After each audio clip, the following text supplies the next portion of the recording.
dikete dalam dukungan.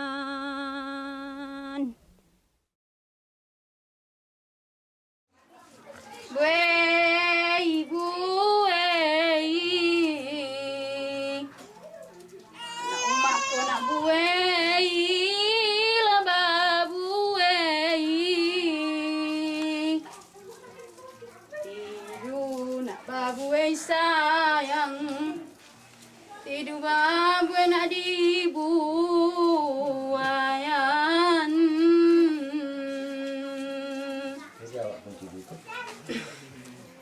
Lagi malah gadang na Itu bapak gidang yo. Lagi gadang nak lagi malah nyotenggi. Bila sikola nak uli sikola nak joma ngaji.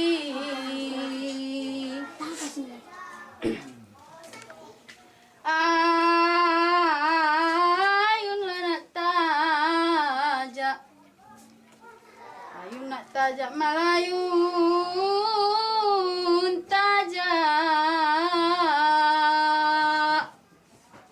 tajak nak Palembang, tajak Palembang nak dari jauh. Sayanglah kadian anak kau sayang malah anak sayang.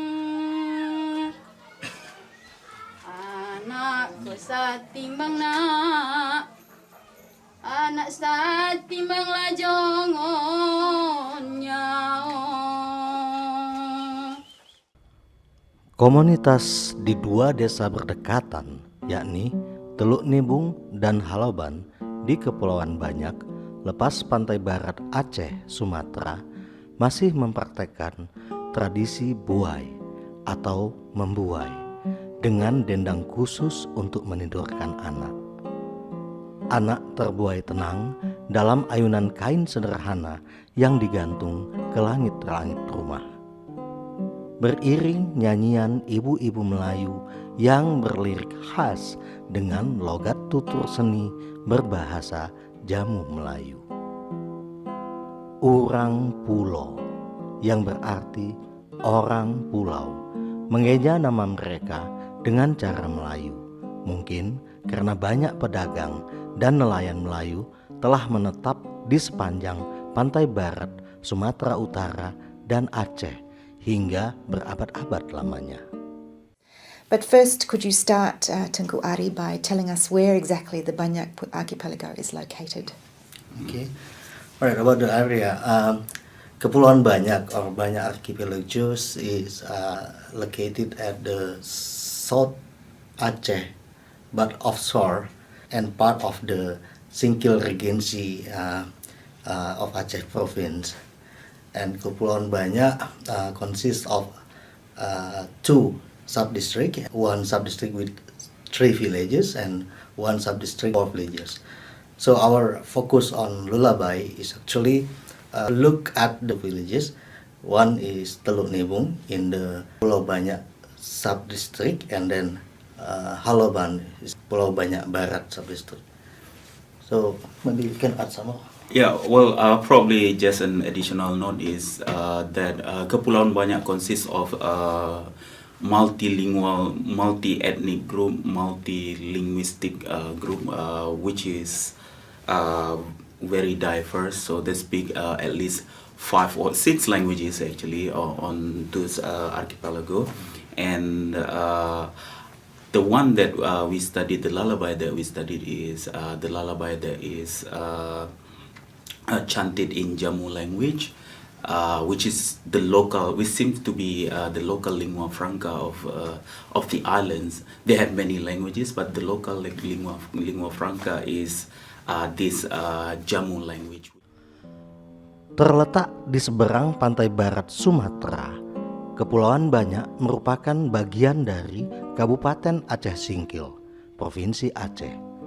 Saat ini, Kepulauan Banyak hanya menyisakan 33 buah pulau, walau sebelumnya seorang penjelajah Inggris yang bernama Rosenberg pernah mencatat keberadaan 51 pulau di Kepulauan Banyak pada tahun 1878.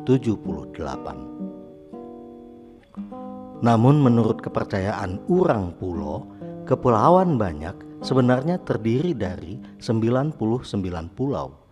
Sebagian masih tidak berpenghuni dan sebagian besar lagi terendam banjir bahkan hilang saat mega tsunami Aceh tahun 2004. Sebelumnya, di bawah pemerintahan kolonial Belanda, wilayah ini dikelola sebagai bagian dari Kepulauan Simelu yang jauh lebih besar di sisi utara Kepulauan Banyak.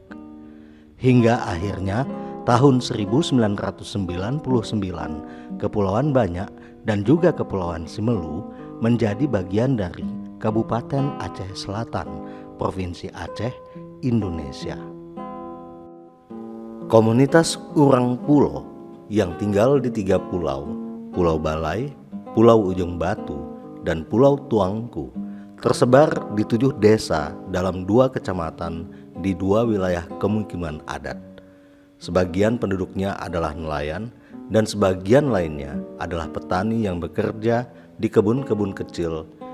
Ada juga pegawai pemerintahan sipil maupun pedagang. Identitas orang Pulo merujuk pada bahasa Pulo atau bahasa pulau, adat masyarakat Pulo, serta legenda orang Pulo. Tradisi mereka sebagian mirip dengan tradisi masyarakat pantai barat Sumatera. Bahasa Jamu, Haloban, dan Nias dianggap sebagai bahasa asli pulau-pulau ini. Bahasa Aceh dikenal sebagai hasil kontak dan migrasi baru-baru ini, dan bahasa Indonesia diperkenalkan sebagai bagian dari pengaruh politik dan keberadaan lembaga pendidikan di kemudian hari. Dalam percakapan sehari-hari, mereka semakin banyak menggunakan bahasa nasional, bahasa Indonesia, meskipun penduduk desa biasanya berbicara dengan dialek bahasa Pulo di rumah dan dalam penyelenggaraan adat maupun tradisi berkesenian orang Pulo. Buai adalah istilah orang Pulo untuk nyanyian pengantar tidur sambil mengayunkan anak dalam gendongan kain di bahu sang ibu atau ayah.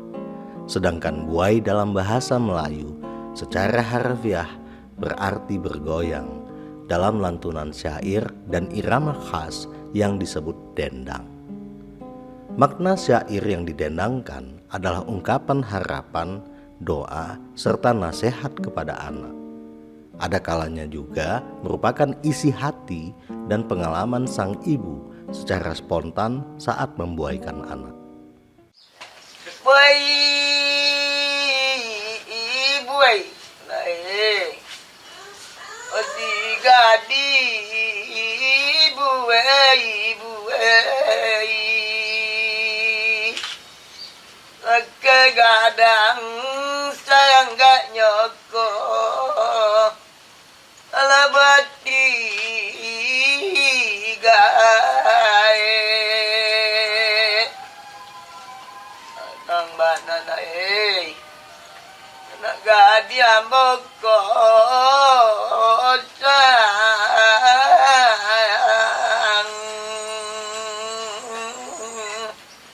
sayang si kandung manjau mak nyokona alat sayang manjau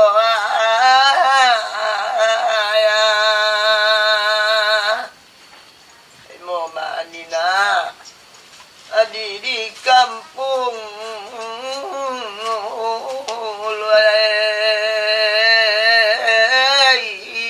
di kajangan ala kandung dipatahkan kok mani bati ala jangan madi bulu manjai kok pahit pati kandung alat pahit kabar Anda Aceh manjai. Teks dan lirik buai berasal dari tradisi lisan masyarakat Melayu yang mengandung kata-kata yang dapat didefinisikan secara etik atau normatif maupun emik, yakni hanya bisa dipahami dalam perspektif lokal budaya setempat, termasuk di dalamnya metafora dan ekspresi simbolik yang khusus. Terkadang ekspresi dalam interpretasi teks buai juga digunakan sebagai sarana untuk menjaga kenangan-kenangan tertentu yang walau tidak berhubungan langsung dengan alur cerita yang didendangkan. Untuk memahami isi buai, penting untuk juga memahami konteksnya. Salah satu caranya adalah dengan menggunakan salah satu aspek pragmatis yang disebut dengan inferensi. Ini digunakan untuk mengungkapkan arti denotatif sebuah kata dan maksud yang tersirat dari penutur sehingga kita memahami konteks keseluruhannya. Sementara beberapa fitur konteks buai perlu diikutsertakan, seperti pendendang buai, bayi atau anak yang dibuai, serta siapa saja yang hadir pada saat buai didendangkan, termasuk alur ceritanya. Buai,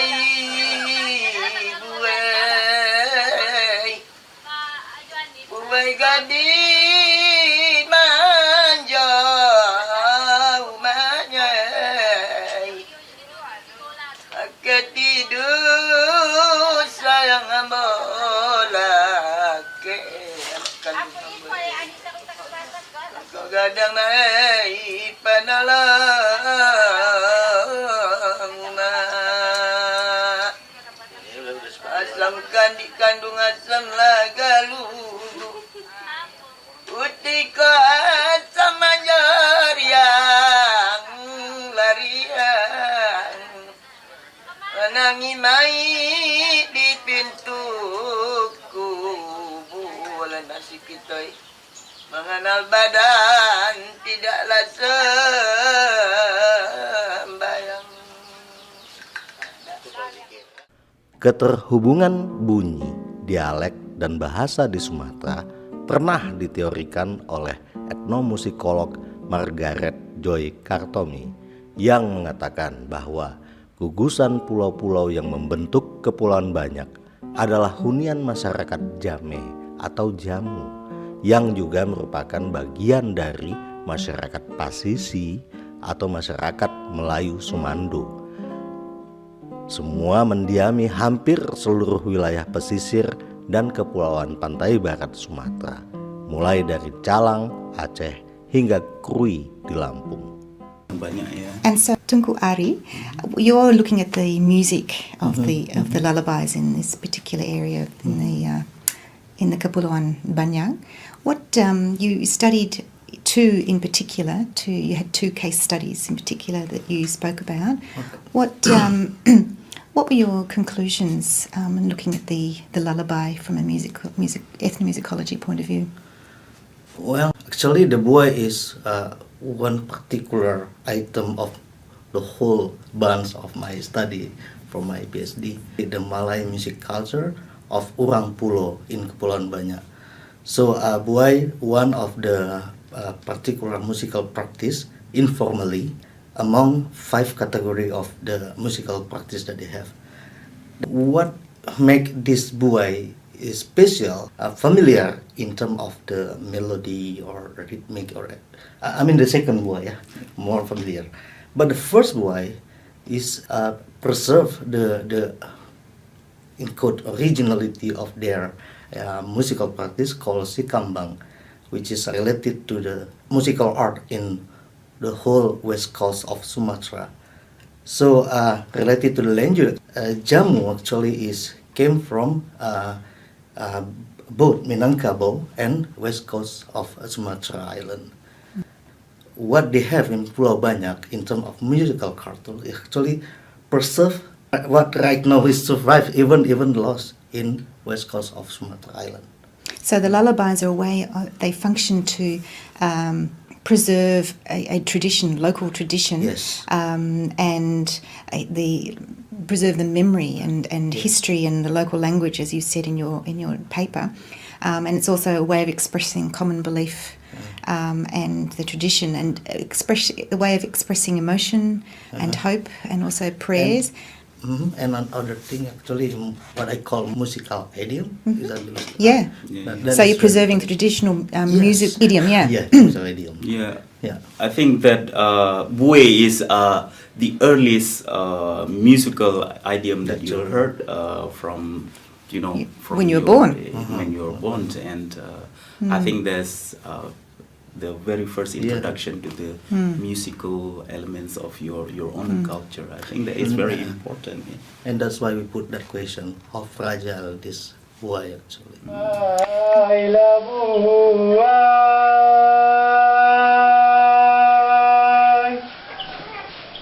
Bukan ayah buai,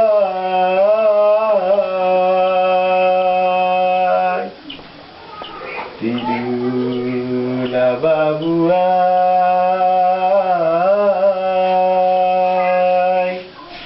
tidurlah dalam ayunan, jangan jahat,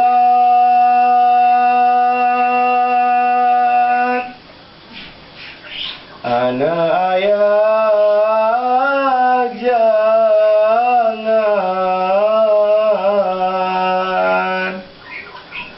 janganlah menangis,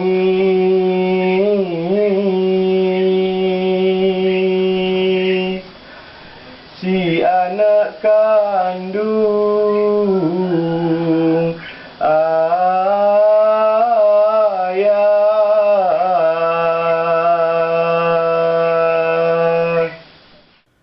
Dilihat dari isi, teks, dan konteks buai, fungsinya dapat digolongkan menjadi individu, sosial, dan psikologis dalam kaitannya dengan bayi, ibu, dan masyarakat. Untuk bayinya, setidaknya ada 2 kegunaan praktis dari buai, yang salah satunya bersifat ideologis, yakni menidurkan bayi dan menenangkannya.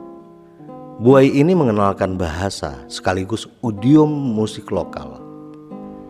Buai juga membantu sang ibu ataupun ayah yang sedang meninabobokkan anaknya mengingat kenangan dan pengalamannya, yang bermakna juga sebagai sarana ekspresi emosi, frustasi, perbedaan pendapat, atau kesedihan yang ada dalam dirinya. Saat menyanyikan buai, seorang ibu menyampaikan kepada anaknya akan nilai-nilai kehidupan, termasuk harapan dan doa keselamatan bagi pertumbuhan anaknya ke masa depan. Kepada masyarakat, keberlangsungan tradisi membuai sangatlah membantu dalam upaya untuk melestarikan bahasa-bahasa asli di Kepulauan Banyak khususnya. Buai juga merefleksikan aspek sejarah serta keyakinan masyarakatnya beradat dan beribadah sesuai dengan kepercayaan dan agama yang dianutnya. Buela nak tidur, buai tidur nak ayun malah nak tidur.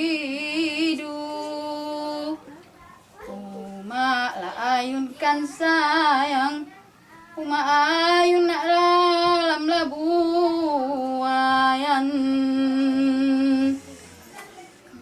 Urang nak dulu orang dahulu nak barambut malah panjang. Kini lah barambut nak, kini barambut naik caca bahu. Sadang laki ni naik, sadang kini nak bakasi malah nak sayang. Isu mano tahu nak jauh badan lah nak samo jauh. Ayun lah nak umak, ayun nak umak na elayun kan dayung. Dayung lah umaknya nak, umak dayung kan nak jongon lah badendang.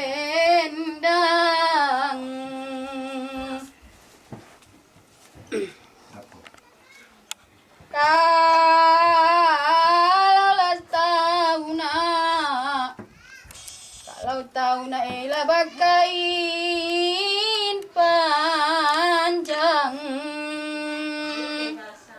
Saraso bakain na saraso bakain malalanyo jauh. Kalau lah nak tahu di rantau nak bamande malah tompang. Saraso lah bamande na saraso bamande nak kandung juo. Tidur lah nak tidur. Tidur sayang malah nak disayang. Tak ada kamu adik kamu dah. Tidurlah nak tidur nih. Tidurlah tidur nak umak labu ikan. So this buai actually preserve the sikambang, which is their identity of musical tradition. Okay. And now, is it only women who sing the buai? Actually not, but of course because they are mostly fisher folk and they are male who do the work, then women simply that stay at home and take care of the children. So I mean dominant by female. And you mentioned that the people who sing the lullabies, the buai, there tend to be people over the age of 50. Why not when they're younger? Why don't they sing? They have, why don't the mothers as opposed to the grandmothers sing to their children? Actually, I still need to do research about it, but the word is the popular entertainment, probably television, keyboard. The young generation not really interested to learn. Okay, so a younger person can sing it. It's just that currently, from your research, there's nobody really under the age of 50 who sings it or who knows how to sing these lullabies. Okay. So it's not that you are not allowed to sing the lullaby before your age 50. It's just the current generation are no longer interested in the lullaby. Okay. Buai kini terkondisikan dalam situasi yang kerapuh. Hal ini disebabkan oleh sejumlah keadaan yang melingkupinya. Di antaranya, pendendang buai yang sekarang hanya mampu dilakukan oleh perempuan berusia di atas 50 tahun, di mana mereka sebelumnya sudah mempelajari sekaligus menjalankan tradisi membuai sejak remaja. Sementara remaja dan ibu-ibu muda terkini sudah tidak mempraktekannya lagi. Dendang buai praktis digantikan oleh media dan teknologi modern seperti musik di televisi, gawai, dan media hiburan baik offline maupun online lainnya. Buai memiliki fungsi yang sangat penting bagi sosok seorang anak bahkan sejak usia bayi. Begitu pula bagi orang tua, khususnya para ibu, serta masyarakat secara umum. Buai menjadi salah satu tradisi bagi keberlanjutan praktek kearifan lokal yang nyata, baik sebagai cakrawala pengetahuan maupun karya budaya khas masyarakat setempat. Dan yang lebih utama, buai adalah sarana ekspresi batin dan doa semua orang tua bagi keselamatan dan perjuangan hidup seluruh keturunannya di masa depan. Kelestarian tradisi buai di Nusantara tidaklah sekedar penting, namun juga mendesak untuk terus dihidupkan.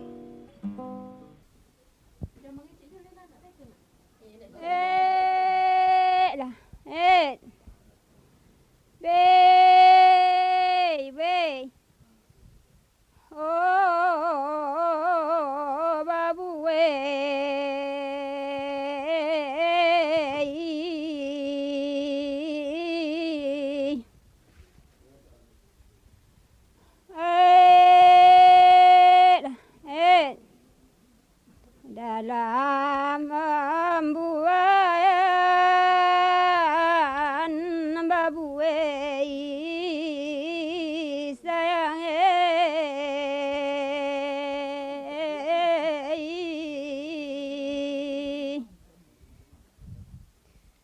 dalam